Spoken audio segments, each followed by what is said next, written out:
প্রিয় দেশবাসী এবং বিপ্লবী ছাত্র জনতা, আপনারা জানেন যে ছাত্র জনতার ঐতিহাসিক গণ অভ্যুত্থানের মাধ্যমে 2024 সালের 5ই আগস্ট বাংলাদেশের মাটি থেকে মুজিববাদ নামক ফ্যাসিবাদী মতাদর্শের যে রাজনৈতিক দল আওয়ামী লীগকে বাংলাদেশের ছাত্র জনতা উৎখাত করেছিল।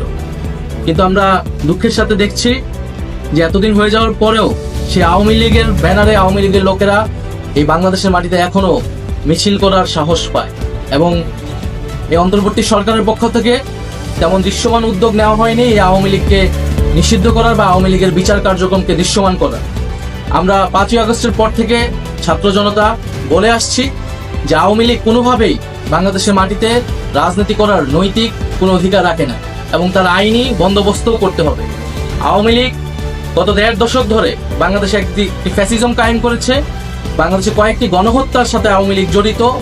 আমরা জানি পিলখানা হত্যাকাণ্ড থেকে শুরু করে হেফাজতের শাপলা হত্যাকাণ্ড, মোদি বিরোধী আন্দোলনের হত্যাকাণ্ড এবং সর্বশেষ জুলাই আন্দোলনের হত্যাকাণ্ড। এছাড়া বিরোধী রাজনীতিক লোকেরা গুম খুনের ক্রসফায়ারের শিকার হয়েছে। এই সব কিছুর বিচারের জন্যই কিন্তু এই গণ অভ্যুত্থান হয়েছিল এবং আওয়ামী লীগকে আমরা দলগতভাবে বিচারের দাবি জানিয়েছিলাম, সেটিও আমাদের সামনে দৃশ্যমান হয়নি।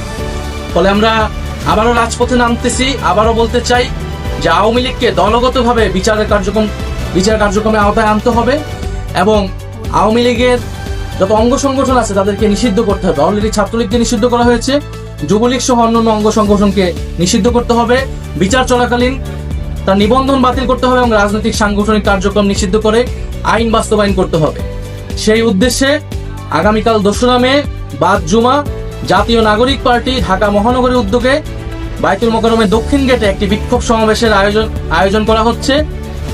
আপনারা দলে দলে সেই বিক্ষোভ সমাবেশে যোগদান করুন এবং গণ অভ্যুত্থানের যে আমাদের প্রতিশ্রুতি ছিল যে একটি ফ্যাসিস্ট মুক্ত বাংলাদেশ তৈরি করা, ফ্যাসিজমকে আর কখনোই বাংলার মাটিতে জায়গা করতে না দেওয়া এবং আওয়ামী লীগের যে গণহত্যা যে অপরাধ তারা করেছে সেই সকল কিছুর বিচার নিশ্চিত করা, এই সব কিছু আমাদের জুলাই আন্দোলনের প্রতিশ্রুতি এবং আমাদের শহীদদের প্রতি আমাদের প্রতিশ্রুতি। সেই প্রতিশ্রুতি রক্ষার্থে আগামীকাল দেখা হবে বিক্ষোভ সমাবেশে। ইনকিলাব জিন্দাবাদ।